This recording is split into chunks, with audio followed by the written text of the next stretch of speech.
రాజ్యాంగమే మన అందరికీ పవిత్ర గ్రంథమని, ఇది పవిత్ర గ్రంథమని, ఇది బైబుల్ ఖురాను భగవద్గీత కంటే గొప్పదని, ఇది బైబుల్ ఖురాను భగవద్గీత కంటే గొప్పదని తెలిసింది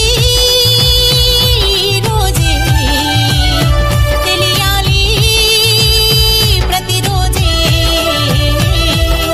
మన రాజ్యాంగమే మన